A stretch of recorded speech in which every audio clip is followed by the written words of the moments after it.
Hi guys, மதியம் 11 மணி ஆயிடுச்சுங்க. காலையிலேருந்து நான் கல்யாணம் வந்தேன், நெல்வயலோடு வீட்டுக்கு கிளம்பிட்டேன்.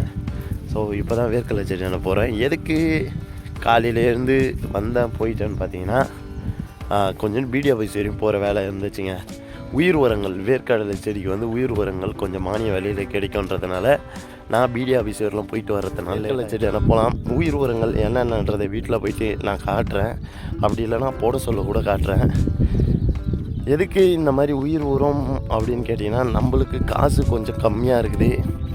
அதனால் மட்டும்தான் வந்து உயிர் உரங்கள், இந்த நுண்ணூட்டு உரங்கள் இந்த மாதிரியெல்லாம் கொஞ்சம் நான் தான் ஃபெர்டிலைசரை போட்டால் கூட கொஞ்சம் ஆர்கானிக்கும் போட்டு தான் ஆகணும். இதுக்கு அதுக்கும் சப்போர்ட் பண்ணாதான்னு கேட்டிங்கன்னா அப்படி கிடையாது. சப்போர்ட் பண்ணோம். நம்மளுக்கு இயற்கையாகவே நம்மளுடைய கழனியில் வந்து பார்த்திங்கன்னா மணி சத்து, சாம்பல் சத்து, தழைச்சத்து இந்த மூணுமே வந்து பார்த்திங்கன்னா நம்மளுடைய மண்ணில் வந்து இயற்கையாகவே இருக்குதுங்க. ஸோ நம்ம வந்து பார்த்திங்கன்னா இந்த நுண்ணூட்டு உரம், நிறைய உரங்கள் சொல்கிறது வந்து பார்த்திங்கன்னா பேசிக் என்னன்னு பார்த்திங்கன்னா, நம்ம மண்ணில் இருக்கிறத எடுத்து வேலை செய்ய வைக்கக்கூடியது வந்து பார்த்திங்கன்னா நம்ம இயற்கை உரங்கள் முக்கால்வாசி அந்த வேலையை செய்யும். நம்ம கழனியில் இயற்கையாகவே இந்த 3 சத்துமே இருந்தாலே எந்த ஒரு பயிருமே நல்லாயிருக்கும். இதுக்கான ரீசன் வந்து நீங்கள் என்ன பண்ணணும்னு பார்த்தீங்கன்னா, ஒரு கழனியில் விவசாயம் செய்ய போகிறோம் அப்படின்னாக்கா அதில் போயிட்டு எந்த சத்து கம்மியாக இருக்குது, எந்த சத்து அதிகமாக இருக்குன்ட்டு பார்த்து அதுக்கேற்றாற் போல் நீங்கள் வந்து மருந்தை போட்டு விவசாயம் பண்ணிங்கன்னா ரொம்பவே நல்லது. தேவையில்லாமல் வேஸ்ட் பண்ணக்கூடாது. இப்போ நுண்ணூட்டு உரம் எதுக்கு சொல்கிறேன் நான், நுண்ணூட்டு உரம்னு சொல்கிறதுக்கான ரீசன் அது என்ன, அதனுடைய வேலைகள் என்னவாக இருக்கும். நுண்ணூட்டு உரத்துக்கான வேலைகள் ஒன்றுமே இல்லைங்க. நம்ம செடியை பார்த்தீங்கன்னா கெமிக்கலுக்கும் அதுக்கும் உள்ள வித்தியாசம் சாரிங்க, எப்பவுமே பசுமையாக வச்சுருக்கிறது தான் வந்து பார்த்திங்கன்னா நுண்ணூட்டு உரங்கள். இந்த மாதிரி வந்து பார்த்திங்கன்னா பயோ ஃபெர்டிலைசர் இந்த மாதிரி உரங்கள். அதே கெமிக்கல் ஃபெர்டிலைசரில் வந்து பார்த்திங்கன்னா வச்சுருக்கிற நேரம் வச்சுருக்கோம், அதிகமாக போட்டால் கவுத்து விட்டுரும். இது அப்படியெல்லாம் பண்ணாது. காற்று தான் நிற்கும், வேலையும் கொஞ்சம் குறைவாக தான் இருக்கும். ஸோ இதையும் பயன்படுத்தலாம், அதையும் பயன்படுத்தலாம். இதை பாருங்கள், அது வேர்க்கடலை செடி. நம்ம போயிட்டு வீடியோ கண்டினியூ பண்ணலாம். ரொம்ப தொலைவு பேசின்னு போக முடியாதுங்க, கை வலிக்குது பயங்கரமாக. அந்த கை வலியே நைட்டெல்லாம் வலிக்குது. ஹாய் காய்ஸ், இப்போ வந்து வேர்க்கடலை செடி வந்துட்டேன். அதை பாருங்கள், எங்கள் அம்மாலாம் வேர்க்கடலை செடிக்கு வந்து களை எடுத்துகிட்ருக்காங்க. உங்களுக்கு தெரியும்னு நினைக்கிறேன். காய்ஸ் இங்கே பாருங்கள், எங்கள் அம்மாவும் என்னுடைய மாமியாரை மட்டும் தான் களை எடுக்கிறாங்க. ஸோ இது வந்து 2வது களை தாங்க. முதல் களை வெட்டியாச்சு, தெரியுதுங்களா, ஓரளவுக்கு பில்லு போயிடுச்சு. இப்போ வந்து வெட்டுறது 2வது களை தான். ஃபஸ்ட்டு வந்து ஆள் இப்போ வரலையே, ஏண்டான்னு கேட்டிங்கன்னா வேறு ஆளுகள் இது ஒத்துக்குனாங்க. நம்மளுக்கு அன்றைக்கி வந்ததே பெரிய விஷயம், அதனால தான். ஸோ இப்போ வந்து பார்த்திங்கன்னா நாம் இதை 2வது களை எடுக்கணும், இதையும் 2வது களை எடுக்கணும். மேக்ஸிமம் இன்னும் ஒரு 2 நாள் ஆகிடுங்க, கன்ஃபார்மாக 2 நாள் ஆகிடும். அதனால தான். ஏன்னு கேட்டிங்கன்னா 2 நாள் ஆகிடும் அப்படின்னு சொல்கிறேன்னு பார்த்தீங்கன்னா, தண்ணி வெட்டுறதுக்கு 2 நாள் ஆகிடும். ஸோ இதெல்லாமே 2வது களை. ஏன்னா நம்ம பார்க்குறதுக்கு எளிமையாக இருந்தாலும் அந்த இடத்துல பில்லுங்க இருக்குது. ஸோ அந்த பில்லெல்லாம் நம்ம எடுத்து தானே ஆகணும். இந்த 2 பேர் எடுத்து முடிச்சிட மாட்டாங்க இல்லையா. ஸோ அதனால தான் கிட்டத்தட்ட வந்து பார்த்தீங்கன்னா எங்கள் அம்மாவுடைய கணக்குன்னு பார்த்தீங்கன்னா இன்னையோட ஒரு 5-6 நாள் கணக்கு ஆயிடுச்சுங்க. இன்னும் ஒரு 2 நாளைக்காச்சும் எடுத்தால் தான் இந்த கழனி ஆகும். ஸோ ஆளுங்க வராதனால தான் இந்த பிரச்சனை. பார்ப்போம். அது மட்டும் இல்லாமல் வந்து பார்த்திங்கன்னா நாமளும் கூட சேர்ந்து எடுக்கணும். இப்போ தண்ணி கேட்டிருக்காங்க, குடிக்கிற தண்ணி. அதை போயிட்டு கொண்டு வந்து தந்துட்டு நாம் திரும்பியும் வந்து பார்த்திங்கன்னா களை இறங்கி எடுக்கணும். ஸோ இது வந்து எடுக்கணுமா எடுக்க கூடாதான்னு தெரியாதனால தான் நாங்கள் எடுக்கிறோம். ஏன்னா பிஞ்சு விட ஆரம்பிச்சிருச்சு. இதுக்கு மீறி சில பேர் எடுக்க வேணான்னாங்க, சில பேர் எடுக்கலான்னாங்க. நான் வந்து கழனியில் பில்லு இருந்துச்சுன்னா அது செடியை பாதிக்குன்றதுனால நான் வந்து டைரெக்டாகவே வந்து பார்த்திங்கன்னா எடுக்க ஆரம்பிச்சிட்டேங்க. ஸோ வேறு ஒரு ரீசனும் கிடையாது, டைரெக்டாகவே எடுக்க ஆரம்பிச்சிட்டேன். உங்களில் எத்தனை பேர் இந்த மாதிரி ரிஸ்க்கான ஒரு இக்கட்டான சூழ்நிலை மழை வந்து மாட்டிக்கிட்டீங்க அப்படிங்கிறதையும் கமெண்ட் பாக்ஸில் சொல்லுங்கள். இந்த மழை வரலன்னா நம்மளுக்கு இந்த மாதிரி இருந்திருக்கும், கழனி ஈஸியாக வெட்டிட்டு போயிட்டுருப்பாங்க. மழை வந்ததுனால ஃபுல்லாகவே வேர்க்கடலை செடி முழுக்கவே வந்து பார்த்திங்கன்னா பில்லாயிருச்சு. அதனால தான். சரிங்களா, சரி ஓகேங்க. அவங்களுக்கு தண்ணி எடுத்துன்னு போய் கொடுத்துட்டு நம்ம வீடியோ கண்டினியூ பண்ணலாம். காய்ஸ், எவ்வளோ நேரம் களை வெட்டிக்கிட்டு இருந்தோம். ஒரு மணி நேரத்துக்கு நம்ம களை வெட்டினோம், அவ்வளோதாங்க. ரொம்ப நேரம்லாம் களை வெட்டல. அதுக்கப்புறமா இருந்துன்னு எங்கள் அம்மா இருந்துன்னு வீட்டுக்கு போக சொல்லிட்டாங்க. போயிட்டு சாப்பாடு எடுத்துன்னு வர சொன்னாங்க. ஏன்னா இன்றைக்கி களை எடுக்கிற ஐடியாவில் அவங்க இல்லை, அதனால் கம்முன்னு இருந்தாங்க. இங்கே கழனியை வந்து பார்த்தோன்னே சரி வீட்டுக்கு போனால் என்ன பண்ண போகிறோன்ட்டு களை எடுக்க ஆரம்பிச்சிட்டாங்க 2 பேரும். ஒருத்தவங்க வந்து எங்கள் அத்தை, ஒருத்தவங்க வந்து எங்கள் அம்மா. 2 பேருமே களை எடுக்க ஆரம்பிச்சிட்டாங்க. அவங்களுக்கு இப்போது சாப்பாடு இல்லை, நம்ம வீட்டுக்கு போய் தான் எடுத்துகிட்டு வரணும். எடுத்து வந்துட்டு நம்ம வீடியோ கண்டினியூ பண்ணுறேன். ஏன்னு கேட்டிங்கன்னா டைம் ஆயிடுச்சுங்க.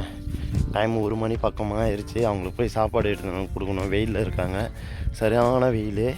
போன வாரமெல்லாம் சரியான மழைன்றதானே, மழை பெய்யுது இப்படி அப்படின்னு இருந்துட்டோம். இப்போ வந்து பார்த்திங்கன்னா சரியான வெயில் கொளுத்துன்னு கொளுத்துதுங்க. ஸோ எல்லாம் நன்மைக்கு. ஓகேவா, இப்போ நம்ம வீட்டுக்கு கிளம்பலாம். பாருங்கள், எங்களுடைய வேர்க்கடலை செடி ரொம்பவே சூப்பராக இப்போ தான் அதுக்கும் கொஞ்சம் திருப்தியாக இருக்கும். சரிங்களா, வீட்டுக்கு போயிட்டு வீடியோ கண்டினியூ பண்ணிடலாமா? சாப்பாடு எடுத்துன்னு வந்து கொடுத்துட்டு வீடியோ கண்டினியூ பண்ணுறோம். பாய். ஹாய் காய்ஸ், எல்லாருக்கும் குட் ஈவினிங். ஈவினிங் வந்து பார்த்திங்கன்னா 5 மணி ஆயிடுச்சுங்க. ஸோ இன்னமும் எங்கள் அம்மாவை கூப்பிட்டு பார்த்தேன், வரமாட்டேங்கிறாங்க. களை எடுத்துக்கிட்டே தான் இருப்பேன் அப்படிங்கிற மாதிரி சொல்கிறாங்க. ஸோ என்ன தான் பண்ணுறது, ஒன்றுமே தெரில. ஏன்னு கேட்டிங்கன்னா அவங்களுக்கு வேலை முடியணும். களை எடுத்து முடிச்சிட்டாக்கா வந்து பார்த்திங்கன்னா தண்ணி பாசி முடிச்சிடலாம் அப்படிங்கிற மாதிரி தான் அவங்களுடைய தாட்டு இருக்குது.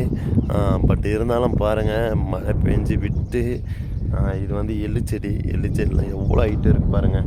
கிட்டத்தட்ட வந்து பார்த்திங்கன்னா நம்ம முட்டிக்கால் சைஸ் அந்த மாதிரி இருக்குது. ஸோ இதெல்லாம் வந்து பார்த்திங்கன்னா ஒரு இனிமையான தருணம் தானே. ஸோ மாலை பொழுதில் நாம் வந்து எப்படி சன்ரைஸ் இந்த பக்கம் பார்க்கலாம். வியூவை பாருங்கள். அப்படியே பேக் கேமராவில் ஃப்ரண்ட் அண்ட் பேக் வியூ காட்ட முடியாது இல்லையா. ஸோ பேக் வியூவில் என்னுடைய சுற்றி இருக்கக்கூடிய செடிகளை காட்டுறேன் பாருங்கள். நல்ல காற்று ஓட்டமாக இருக்குங்க. ஸோ எப்படி இருக்குன்னு பாருங்கள். பசுமையாக இந்த மாதிரி ஈவினிங் டைமில் சன்ரைஸ் பாருங்கள். ஈவினிங் 5:30 மணி சன்ரைஸ் எப்படி இருக்கு பாருங்கள். உண்மையிலே வேறு லெவலில் வியூவை கொடுக்கும். அப்படியே பாருங்கள். ஸோ எந்த அளவுக்கு இருக்குன்னு உங்களுக்கே தெரியும். ஸோ நான் சொல்லி புரியணுன்றதில்ல. விவசாயம் எவ்வளோ நஷ்டத்தில் இருந்தாலும் ஏன் தலைவணங்க மாட்டான் எதுக்குமேன்னு பார்த்தீங்கன்னா இந்த மாதிரி கம்பீரமானதை பார்த்தே வந்து பார்த்திங்கன்னா பழக்கப்பட்டதால் தான். சுற்றி பார்த்துட்டிங்களா எந்த அளவுக்கு வியூ இருக்குதுன்னு பாருங்கள். தினசரி இந்த மாதிரி இடத்துக்கு ஒரு மணி நேரம் நீங்கள் இருந்தீங்கனாலே உங்களுடைய மனசு வந்து பார்த்திங்கன்னா அப்படி ஒரு நிம்மதியான பெருமூச்சு விடுங்க. ஸோ ஓகேவா, அங்கே பாருங்கள், எங்களுடைய வீட்டில் என் பையனுக்கும் எங்கள் அம்மாவுக்கும் சண்டை நடக்குது. அவனுக்கு பசிக்கு தான், அதனால் சாப்பாடு போடியா போட மாட்டேன்னு சண்டை வச்சுன்னு இருக்காங்க. சரிங்களா, சரி ஓகே, வீட்டுக்கு கிளம்ப வேண்டியதாங்க. நீங்கள் இதோட வீடியோ முடிச்சுக்கலாம். நாம் வீட்டுக்கு போக வேண்டிய டைம் வந்துருச்சு. சரிங்களா, நாம் வீட்டுக்கு போகலாம். நைட்டு ஷார்ட் வீடியோவில் வந்து பார்த்திங்கன்னா தினசரி நைட்டு என்ன சாப்பிட்றோமோ அதை வந்து ஷார்ட் வீடியோவில் போடுறேன். காலைல சாப்பிட்றத வந்து பார்த்திங்கன்னா காலையில் ஃபுல் வீடியோலேயே வந்துடும். ஸோ மதியம் சாப்பிட்றது எப்படா வரும் நான் கேட்டிங்கன்னா மதியம் சாப்பிட்றது வந்து போட மாட்டேங்க. ஏன்னா காலைல சாப்பிட்றதும் மதியம் சாப்பிட்றதும் 2 ஒன்று தான். ஸோ ஒரே குழம்பு தான். அதுக்காக சைடிஷு டிஷ்ஷு இது மாதிரி எதுவுமே வேறுலாம் வராது. ஒரே சாப்பாடு தான், ஒரே குழம்பு தான். ஸோ அதனால தாங்க. ஓகேவா, ஓகே பாய். நம்மளோட சேனலில் கூடிய சீக்கிரம் குக்கிங் வீடியோ வரப்போதுங்க. ட்ரெடிஷ்னலான மண்பாண்ட முறையில் குக்கிங் செஞ்சு சாப்பிட போகிறோம். ஸோ அதனுடைய வீடியோவும் கண்டு பாருங்கள். நம்மளுடைய சேனல் வந்து பார்த்திங்கன்னா ஏற்கனவே சொல்லிட்டேன், நம்மளுடைய சேனல் வந்து விவசாய சம்மந்தப்பட்ட சேனல் கிடையாது. ஏன் சொல்கிறேன்னு கேட்டிங்கன்னா திரும்ப சொல்லிடுறேன், விவசாய சம்மந்தப்பட்ட சேனல் நம்மளுடையது கிடையாதுங்க. நம்மளுடையது வந்து பார்த்திங்கன்னா வில்லேஜ் சம்மந்தப்பட்ட சேனல். வில்லேஜில் வந்து விவசாயமும் செய்வோம், கிராமத்து முறையில் சமைச்சும் சாப்பிடுவோம். ஸோ கிராமத்தை சுற்றி பார்ப்போம். இந்த மாதிரி கொஞ்சம் ஃபன்னியாகவும் கொஞ்சம் எப்படி சொல்கிறது, விவசாயிகள் செய்யக்கூடிய வேலைகள் இந்த மாதிரி விஷயங்கள் எல்லாத்தையுமே போடுவோம். ஸோ அதனால தான் வீடியோ பிடிச்சா ஒரு லைக் பண்ணுங்கள், நம்மளோட சேனலை சப்ஸ்கிரைப் பண்ணுங்கள், நம்மளோட சேனலை தொடர்ந்து ஃபாலோ பண்ணுங்கள். தேங்க்யூ. பிடிக்கும்னு சொல்லுங்கள், நம்மளுக்கு ரொம்பவே பிடிக்கும். இன்றைக்கி நைட்டு சாப்பாடு இது தாங்க. சரிங்களா, சாப்பிடுவோமா?